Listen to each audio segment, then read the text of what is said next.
Guys, pernah kepikiran nggak? Belanda ngejajah Indonesia selama 350 tahun, tapi kok sekarang hampir nggak ada satupun yang ngomong Belanda? Di sekolah kita cuma diajarin, halo, ik ben bla bla bla. Terus langsung dikasih ujian kayak udah kursus intensif. Sementara bahasa Indonesia, lancar banget kayak Gojek pas jam pulang kantor. Nyari jalan alternatif terus, tapi tetap nyampe tujuan. Tapi ini bukan soal nggak bisa. Ini soal strategi, kekuasaan, dan perlawanan diam-diam yang jarang diajarin di sekolah. Yuk, kita bedah bareng kenapa bahasa penjajah nggak nempel dan justru jadi bukti betapa kerennya perlawanan bangsa ini. Jajahan 350 tahun, tapi bahasa diblokir. Jangan dikira Belanda datang bawa buku pelajaran terus bilang, ayo kita belajar bareng. Enggak guys, mereka datang bawa meriam, monopoli, dan sistem yang bikin kita nggak bisa naik kelas. Literally. Faktanya, Belanda sengaja nggak ngajarin bahasa mereka ke rakyat biasa. Kenapa?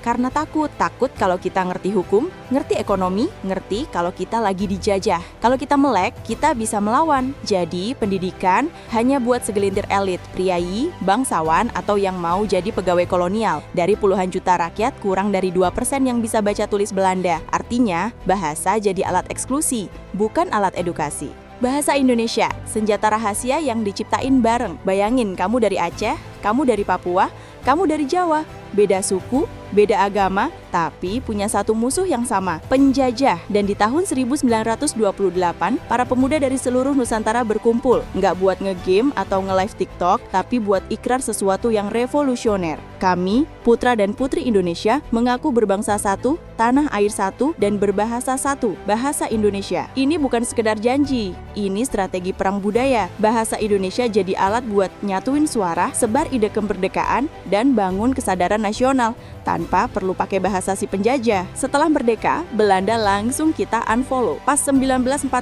Indonesia merdeka, tapi Belanda nggak langsung minggat, malah balik lagi, coba rebut lagi. Tapi rakyat udah sadar, bahasa itu kekuatan. Jadi, pemerintah baru langsung bikin keputusan tegas. Bahasa Indonesia jadi satu-satunya bahasa resmi. Sekolah, koran, rapat desa, sampai iklan rokok, semua pakai bahasa Indonesia. Sementara Belanda dikubur bersama masa kelam. Bahkan ngomong Belanda bisa dianggap nggak nasionalis. Generasi tua sengaja nggak nerusin ke generasi muda. Bukan karena apa-apa, tapi karena trauma kolektif dan keinginan kuat buat bangun identitas baru. Tapi ini bukan bukti kita masih suka Belanda. Ini bukti kita ambil yang berguna, buang yang menyakitkan.